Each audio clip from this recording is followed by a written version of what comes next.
جس میں army chief general Qamar Javed Bajwa نے خود بریفنگ دی، جبکہ دوسرا حصہ ایسا تھا جس میں جو شرکاء اس سیشن میں موجود تھے انہوں نے army chief general Qamar Javed Bajwa سے کچھ سوالات کیے۔ اب یہ جو سوالات تھے ان میں سے کم 3 سوالات ایسے تھے جو عمران خان صاحب کے متعلق تھے، ان کی حکومت گرانے کے متعلق تھے، اور اسی طرح نئے الیکشن کے متعلق تھے کہ آخر نیا الیکشن کب ہوگا،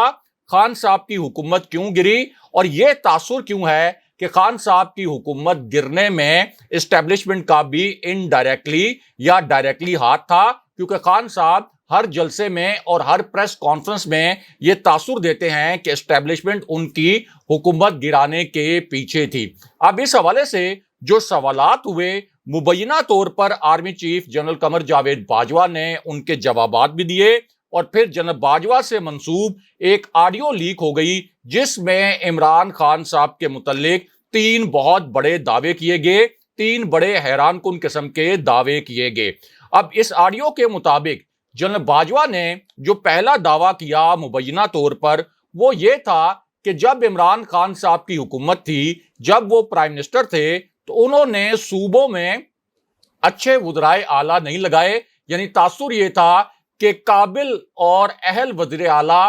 نہیں لگائے عمران خان صاحب نے جب وہ پرائم منسٹر تھے۔ اور یہ بھی کہا گیا مبینہ طور پر اس آڈیو میں کہ عمران خان صاحب نے ہم سے ایک وعدہ بھی کیا تھا، عمران خان صاحب نے ہم سے ایک کمٹمنٹ بھی کی تھی، لیکن خان صاحب نے اپنا وعدہ پورا نہیں کیا، اور ہم سے جو کمٹمنٹ کی گئی تھی وہ پوری نہیں کی۔ ہم سے مراد یہ ہے کہ فوجی قیادت سے، اور اس کمٹمنٹ کے متعلق مبینہ طور پر اس لیک آڈیو میں یہ بتایا گیا کہ خان صاحب کو ہم نے یہ پیغام دیا تھا کہ آپ عثمان بزدار کو ہٹا دیں۔ خان صاحب نے عثمان بزدار کو ہٹانے کا وعدہ بھی کر لیا تھا، ہمارے ساتھ خان صاحب کا سمجھوتا ہو گیا تھا کہ وہ عثمان بزدار کو ہٹا دیں گے، لیکن اس کے بعد اچانک ایک وزیر کو بھجوایا گیا ہمارے پاس، اور یہ کہا گیا کہ ابھی ہم عثمان بزدار کو نہیں ہٹا سکتے۔ یعنی خان صاحب نے اس آڈیو میں کیے گئے دعوے کے مطابق یہ کہہ دیا کہ نہیں، میں اپنی کمٹمنٹ پوری نہیں کروں گا اور عثمان بزدار کو میں نہیں ہٹاؤں گا۔ لیکن اس کے بعد اسی لیک آڈیو میں ایک اور دعویٰ بھی کیا گیا، اور وہ دعویٰ یہ کیا گیا کہ عمران خان صاحب کو یہ سجیشن دی گئی تھی کہ آپ علیم خان کو وزیر اعلیٰ پنجاب بنا دیں، اور عمران خان صاحب نے اس پر رضامندی ظاہر کی تھی، لیکن جب علیم خان اسلام آباد پہنچ گئے تو آخری وقت میں علیم خان کے متعلق جو کمٹمنٹ کی تھی عمران خان صاحب نے، وہ اس کمٹمنٹ سے پیچھے ہٹ گئے، اور پھر علیم خان کو وزیر اعلیٰ نہیں بنایا گیا۔ اب جنرل باجوہ سے جڑی ہوئی اور ان سے منسوب یہ جو آڈیو ہے، لیک آڈیو، اس میں دوسرا دعویٰ یہ کیا گیا کہ فوجی قیادت نے، یعنی ہم نے جنرل فیض حمید کو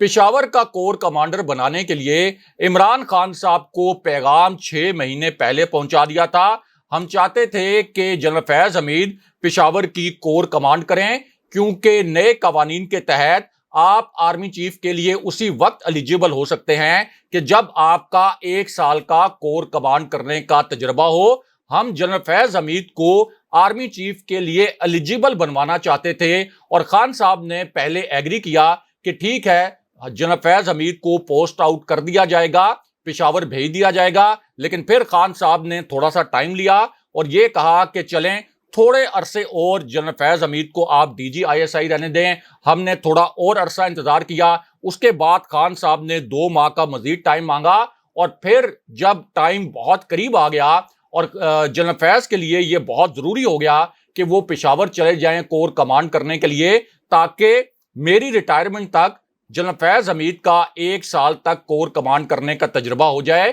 یعنی جنرل باجوہ کی ریٹائرمنٹ تک۔ تو اس وقت پھر ہم نے عمران خان صاحب کو پیغام دیا کہ جنرل فیض حمید کو اب پوسٹ آؤٹ کرنا بڑا ضروری ہو گیا ہے، تاکہ وہ جا کر پشاور کی کور سنبھالیں۔ اب اسی لیک آڈیو میں جو جنرل باجوہ سے منسوب کی گئی ہے، اس میں یہ بھی دعویٰ کیا گیا کہ ہم نے عمران خان صاحب کے خلاف تحریک عدم اعتماد کو بہت عرصے تک روک کے رکھا۔ ہم یعنی فوجی قیادت اور army chief general Qamar Javed Bajwa Imran Khan صاحب کے دور حکومت میں دیگر ممالک سے معاشی امداد لے کر آئے، یعنی تاثر یہ تھا کہ سعودی عرب اور UAE کی جو سیکیورٹی ضروریات ہیں وہ تو ہم پورا کر سکتے تھے، اس لیے جو UAE اور سعودی عربیہ سے امداد آئی وہ ہماری وجہ سے آئی، اور پھر چائنا سے جو ہم نے جا کر ڈیل کی وہ بھی ہماری وجہ سے ہوئی۔ اور یہ الفاظ بھی اس آڈیو میں شامل تھے کہ ہم نے عمران خان صاحب کی حکومت کو انگلی پکڑ کر چلایا۔ لیکن اب یہ جو انگلی پکڑ کر چلانے والا جملہ ہے یہ اس وقت سوشل میڈیا پر وائرل ہے۔ اس آڈیو کا یہ جو اسپیسیفک کلپ ہے یہ وائرل ہے، اور وہ اس وجہ سے کہ عمران خان صاحب کی حکومت کے متعلق تو اب یہ ثابت ہو گیا، اس امپورٹڈ حکومت نے بھی اعتراف کر لیا کہ خان صاحب کے دور حکومت میں جو آپ کا گروتھ ریٹ تھا وہ 5.97% پر پہنچ گیا تھا۔ اسی طرح آپ کی جو ایکسپورٹس تھیں یعنی برآمدات وہ ریکارڈ طور ہائی سطح پر پہنچ گئی تھیں، ہائیسٹ لیول پر پہنچ گئی تھیں۔ اسی طرح ہائیسٹ آپ کی ٹیکس کلیکشن تھی، ریکارڈ طور ٹیکس کلیکشن عمران خان صاحب کے دور میں کی گئی، اور احساس پروگرام جو غریب طبقے کو ریلیف دینے کے لیے شروع کیا گیا تھا اس کو انٹرنیشنل لیول پر ایکنالج کیا گیا۔ مغربی یونیورسٹیوں نے اب اس پروگرام کے متعلق مقالے لکھے ہیں کہ اس پروگرام سے ہمیں بھی سیکھنے کی ضرورت ہے۔ تو اب یہ جو آڈیو کا فکرہ ہے کہ ہم نے عمران خان کو انگلی پکڑ کر چلایا، یہ اس لیے وائرل ہے کہ یہ جو امپورٹڈ حکومت ہے اس کے متعلق اب لوگ اداروں سے اور DGISPR سے سوال یہ کر رہے ہیں کہ یہ امپورٹڈ حکومت آپ کے بھرپور تعاون کے باوجود مکمل طور پر 2 ماہ میں ناکام کیوں ہو گئی۔ بڑے پیچیدہ قسم کے سوالات کیے جا رہے ہیں کہ کس طریقے سے 2 مہینے کے اندر سٹاک مارکیٹ مکمل طور پر بیٹھ گئی، ریکارڈ توڑ مہنگائی ہو گئی، پیٹرول کی قیمتیں 2 گنا ہو گئیں، گیس کی قیمتیں 70% تک بڑھ گئیں۔ تو اب اگر آپ یہ کہتے ہیں کہ خان صاحب کو ہم نے انگلی پکڑ کر چلایا تھا تو اس حکومت کی بھی تو انگلی آپ نے پکڑی ہوئی ہے، پھر یہ حکومت کیوں نہیں چل پا رہی؟ بڑے پیچیدہ نوعیت کے سوالات کیے جا رہے ہیں۔ لیکن یہاں army chief general Qamar Javed Bajwa کے متعلق ایک تازہ ترین الگ سے ایک بڑی خبر اور بھی ہے، اور یہ خبر عین اس وقت سامنے آئی جب ایک حیران کن نوعیت کی ویڈیو وائرل ہو گئی، اور عین اسی موقع پر عمران خان صاحب کے متعلق بھی ایک بہت بڑی خبر آ گئی۔ اور وہ خبر یہ تھی کہ اس امپورٹڈ حکومت نے عمران خان صاحب کے خلاف ایک خوفناک پلان بنایا تھا۔ یہ پلان رانا ثناء اللہ نے بنایا، لیکن اس معاملے پر کچھ حساس نوعیت کی اور خطرناک نوعیت کی اطلاعات لیک ہو گئیں، اور وہ پلان یہ تھا کہ جیسے ہی پشاور ہائی کورٹ سے عمران خان صاحب کو جو ضمانت ملی تھی اس کی مدت ختم ہوگی، عمران خان صاحب کو گرفتار کر لیا جائے گا، کیونکہ خان صاحب پر 10 مقدمات قائم کر دیے تھے اس امپورٹڈ حکومت نے۔ لیکن اب عمران خان صاحب کی ایک ویڈیو وائرل ہوئی ہے، اور اس ویڈیو میں جہاں عمران خان صاحب نظر آ رہے ہیں وہاں بابر اعوان بھی نظر آ رہے ہیں، اور خان صاحب اب سیشن جو عدالت ہے وہاں پہنچے اپنی ضمانت کے لیے، وہ خود وہاں پر گئے اور وہاں لوگوں نے ان کا والہانہ استقبال بھی کیا، اور خان صاحب کی 6 جولائی تک ضمانت منظور کر لی گئی ہے۔ لیکن یہاں ایک تباہ کن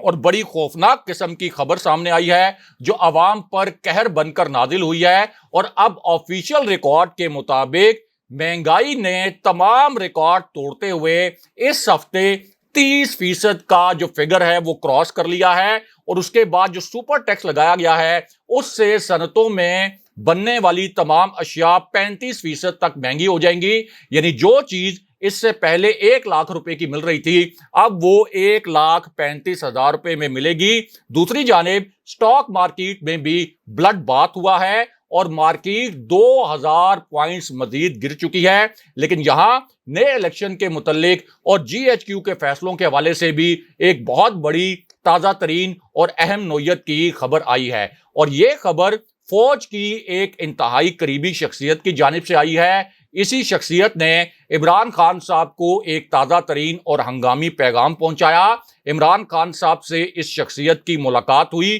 اب اس ملاقات کی تصدیق بھی ہوئی ہے، اور اس ملاقات کے بعد فوج کی اس قریبی شخصیت نے 2 بہت بڑے انکشافات کیے ہیں، اور یہ انکشافات کرتے ہوئے اس شخصیت کا تاثر یہ تھا کہ جیسے اس کے پاس فوج کے اندرونی حلقوں سے کچھ اندر کی معلومات آئی ہیں، اور ان معلومات کی بنیاد پر پہلا انکشاف تو اس شخصیت نے یہ کیا کہ میں ایک پیغام لے کر عمران خان صاحب کے پاس آیا تھا، یعنی تاثر یہ تھا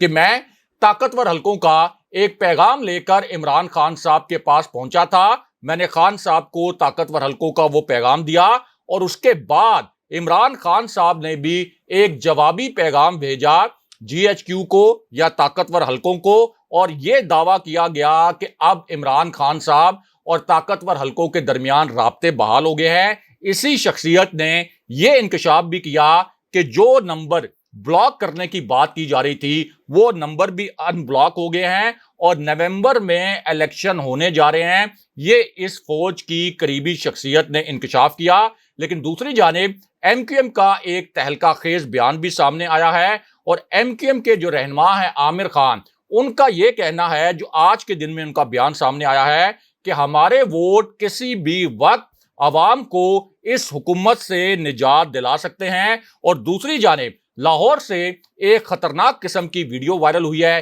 ایک حساس اور دلچسپ نوعیت کی ویڈیو وائرل ہوئی ہے، اور اس ویڈیو میں دیکھا جا سکتا ہے کہ تحریک انصاف کے ایک منحرف رکن جو نون لیگ کے ساتھ مل گئے تھے اور ایک اور لیگی لیڈر کو لوگوں نے ایک کارنر میٹنگ کے دوران انتخابی کیمپین کرتے ہوئے جوتے مارے ہیں، اور اس کی ویڈیو بھی وائرل ہو رہی ہے. اگلے پروگرام تک کے لیے خدا حافظ.